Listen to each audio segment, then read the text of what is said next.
ఈనాడు కొత్త ప్రభుత్వము Rythu Bandhu last year ఏ విధంగా అయితే రైతులకు మనము సహాయం చేశాము, అత్యధిక సహాయము చేశాము, ఆ విధంగానే ఈసారి కూడా రైతు భరోసా అనే పేరుతోటి రైతులకు ఇవ్వాలన్న ఉద్దేశంతో ప్లాన్ చేస్తూ ఉంది. అయితే ఈ రైతు భరోసా ఎలా ఇవ్వాలి, ఏ విధంగా ఇస్తే బాగుంటుంది, అందరికీ రైతులకు ఇవ్వాలా, లేదంటే కేవలం పొలం చేసే రైతులకే ఇవ్వాలా, లేకపోతే ఎన్ని ఎకరాల వరకు ఇవ్వాలా, ఏ విధంగా ఇస్తే బాగుంటుంది, ఎంత ఇస్తే బాగుంటుంది అని ఆలోచన చేయబట్టి నేరుగా మీరు రైతులతోటి అభిప్రాయాలు అన్నీ కూడా కూలంకషంగా చర్చించి వాళ్ళందరి అభిప్రాయాలు తీసుకొని తీర్మానం చేసి టోటల్గా రాష్ట్రమంతా ఈ సొసైటీల ద్వారా ఈ సమావేశాలు ఏర్పాటు చేసుకొని ఈ విధంగా రైతులకు ఒక అవగాహన తీసుకొని వచ్చి వాళ్ళ అభిప్రాయంకు విలువనివ్వాలి అన్న ఉద్దేశంతో ఈరోజు ఈ ప్రభుత్వం సమావేశం చేయడం జరిగింది. కాబట్టి మీరందరూ కూడా మీకు తోచిన విధంగా ఈ రైతు భరోసా ఎవరికి ఇవ్వాలి, ఎట్లా ఇవ్వాలి, ఎన్ని ఎకరాల పొలాలకు ఇవ్వాలి, లేదంటే పొలం చేసే రైతులకే ఇవ్వాలా, బీడు భూములకు ఇవ్వాలా, కౌలు రైతులకు ఇవ్వాలా, ఇవన్నీ కూడా ఒక్కొక్కరు మీ యొక్క అభిప్రాయాన్ని ఒక్కొక్కరు లేచి క్లియర్గా ప్రతి ఒక్కరు మీకు తోచిన అభిప్రాయాన్ని మీరు తెలియపరిస్తే మేము అన్నింటినీ కూడా రాసుకొని రిజిస్టర్లు రాసుకొని మన గవర్నమెంట్కు ప్రభుత్వానికి నివేదించడమే కాకుండా ఒక ఫైనల్ డెసిషన్ తీసుకోవడం అవుతుంది. అది చేసేది మాత్రం ఫైనల్ ఒకటే అవుతుంది. అది 5 ఎకరాలు అవుతుందా 10 ఎకరాలు అయితే వాస్తవం అన్నట్టు 20 ఎకరాలు ఇస్తే మంచిదే. నా ఒపీనియన్ కూడా ఏంటంటే చేసి డబ్బులు ఇస్తే అందరు చేస్తారు, డబ్బులు లేకనే కొంతమంది చేస్తున్నారు. అటు ఉన్న పొలంలో బలం ఎంత ఉందో అంత పెట్టుకుని 5 ఎకరాలు 10 ఎకరాల్లో కూడా చేస్తున్నారు. 20 ఎకరాలు అయితే మా ఒపీనియన్ ప్రకారం అయితే 20 ఎకరాలు మంచిగా ఉంటుంది. ఇప్పుడు గవర్నమెంట్ మన దగ్గరకు వచ్చింది కాబట్టి ఈ సూచన మేరకు వాళ్ళు గవర్నమెంట్ రిప్లై ఇస్తారు, ఇచ్చి సీఎం సమక్షంలో వాళ్ళు ఎంత చేయాలనో అంత చేస్తారు. మనం చెప్పింది సహకారం అయితే అది రికార్డ్ చేసుకుంటారు. వ్యవసాయం చేసేవాళ్ళు ప్రతి ఒక్కరు చిన్నకారు కానీ సన్నకారు కానీ అందరూ సమానమే. వ్యవసాయానికి చిన్న పెద్ద ఏమీ లేదు. ఈ గవర్నమెంట్ వాళ్ళ స్వార్థం గురించి ఇవన్నీ వాళ్ళు స్కీములు పెడతారు, మళ్ళీ మన అభిప్రాయం మనం అడుగుతాం. ఇది చాలా తప్పండి. వాళ్ళు ఏమి డిక్లేర్ చేసారో ఆ డిక్లేర్ ప్రకారంగా అందరు సమానం, వాళ్ళు డిక్లేర్ చేసిన ప్రకారంగా ఇవ్వాలి డబ్బులు. ఇంకోటి వ్యవసాయం ఎవరైతే చేస్తున్నారో ఇప్పుడు వ్యవసాయ పరికరాలు చిన్న చిన్నవి అప్పుడు అంటే కూలి వాళ్ళు వచ్చేవాళ్ళు ఇప్పుడు చెప్పారు. ఇప్పుడు ఎవరికైతే గవర్నమెంట్ ఎంప్లాయీ ఉంటారో వాళ్ళకి ఇప్పుడు పెన్షన్ వస్తుంది, ఐటీ కట్టే వాళ్ళు ఉంటారు, వాళ్ళకు కూడా ఇది ఇవ్వకుండా బాగుంటుంది. గవర్నమెంట్ ఇప్పుడు మల్లారెడ్డి ఏం చెప్పాడు, ఇది పరికరాలు రైతులకు సబ్సిడీ మీద పరికరాలు ఇస్తే కూడా బాగుంటుంది. ఇక ఇప్పుడు రైతు భరోసా అయితే చాలా మటుకు అయితే సన్నకారు చిన్నకారు రైతులు 5 ఎకరాల లోపు వాళ్ళు చాలా మంది ఉన్నారు. మొత్తం మీద 10 ఎకరాలు తక్కువ, 20 ఎకరాలు అయితే మరీ తక్కువ. ఇంకా 10 ఎకరాలకు సాగు చేస్తే రైతు భరోసా ఇవ్వచ్చు. పేరు మహేష్. నేను ఇప్పుడు వ్యవసాయం చేస్తున్నాను, పాత నుంచి వ్యవసాయం చేస్తుండే. ఇప్పుడు ఏంటంటే రైతు బంధు 5 ఎకరాలు ఉన్న వాళ్ళకే ఇవ్వాలి.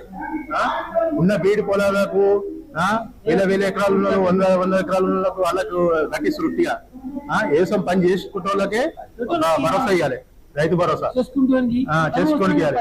20 ఎకరాలకి ఇస్తే 20 ఎకరాలకి ఇచ్చినాం అనుకో, రేపు పొద్దున అది ఏం చేస్తారంటే ఇవి వస్తున్నాయి, అమౌంట్ వస్తున్నాయి, ఇంకా పంట తీసి ఏమొస్తుంది కాలం అయితే అవే చూస్తారు. రైతు భరోసా పైన అభిప్రాయం ఏంటంటే సన్నకారు చిన్నకారు రైతులకు, సాగు చేసిన రైతులకు ఇవ్వాలి ఖచ్చితంగా. పెద్ద రైతులకు, ఆర్థికంగా ఉన్నోళ్లకు ఇవ్వకపోయినా పర్వాలేదు. ఎందుకంటే ఈ రైతు రాష్ట్రం మీద కూడా అనవసరమైన భారం కాబట్టి నా అభిప్రాయం ప్రకారం వ్యవసాయం చేసే రైతులకు ఖచ్చితంగా ఇవ్వవలసిందే. ఈ అనవసరమైన గుట్టలకు, భూములకు, రోడ్లకు అవన్నిటికి కూడా ఇవ్వద్దని నా అభిప్రాయం. 20 ఎకరాలు అంటారు సార్, సాగు చేసే పొలమే రైతే.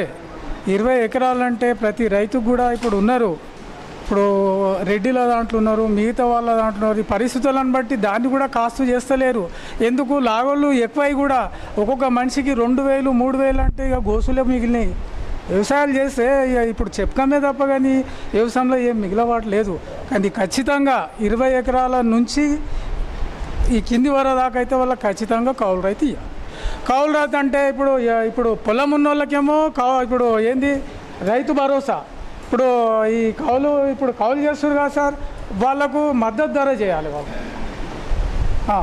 వాళ్ళకు మద్దతు ధర చేయాలి. ఈ పొలాలు ఉన్న వాళ్ళకి అయితే ప్రభుత్వం మనం నిర్ణయించింది 10 నుంచి 20 ఎకరాల ఎంత అని మనకి. ఎందుకంటే సుమారు 10 ఎకరాలు ఉంటే మామూలు రైతే, 20 ఎకరాలు ఉంటే మంచి రైతు. అందుకని అందరికి కూడా మనకు వర్తించాలనే ఉద్దేశం ఉన్నది.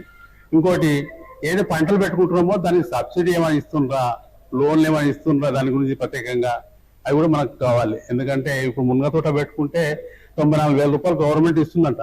అది ఎవరు చెప్తలే, రైతులకు చెప్పకపోతే ఎట్లా తెలుస్తుంది? వాళ్ళు కూడా బాగుపడాలి కదా, రైతులు బాగుపడతాయి కదా.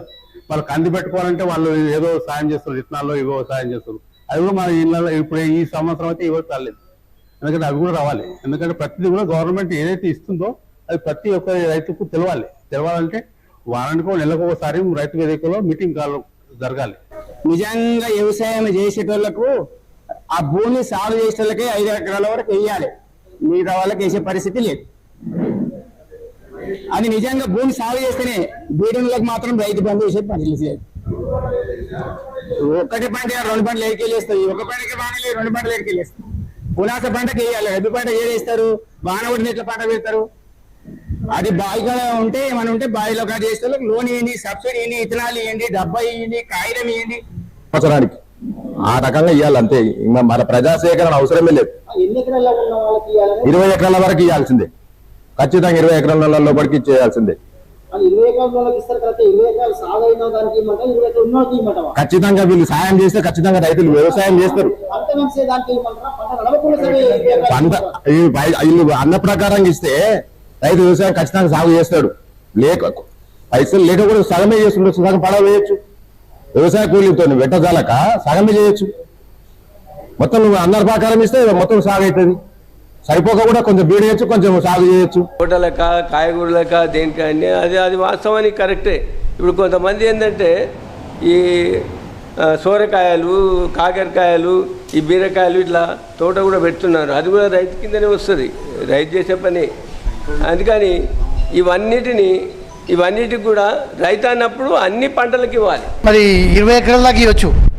ఎందుకంటే 20 ఎకరాలకి ఇవ్వచ్చు అంటే ఎట్లా అంటే వాళ్ళు పండిస్తేనే 20 ఎకరాలు ఉండి ఏదో 2 ఎకరాలు 3 ఎకరాలు పండించి ఆ బీడి భూములు పెట్టి అడవులు లింక్ ఏదైనా ఉంటే అది అట్లా కాకుండా పండించే వాళ్ళకు 20 ఎకరాల దాకా కూడా ఇస్తే ఈ మనుషులకే కాకుండా మూగజీవులు కానీ పక్షులు కానీ అన్నీ కూడా బతుకుతాయి. ఇప్పుడు వాళ్ళకు ఉన్నాయి కదా 20 ఎకరాలు, వాళ్ళు బాగా ధనవంతులు, వాళ్ళకి ఎందుకు ఇవ్వాలని ఉద్దేశం కాకడ వాళ్ళు పండించిన పంటలు పొలం లేని వాళ్ళకు కావచ్చు, ఇంకా వేరే జంతువులకు, పక్షులకు అందరూ కూడా వర్తిస్తుంది. కాబట్టి ఆ 20 ఎకరాలు పండించే వాళ్ళకు కూడా ఇవ్వాలని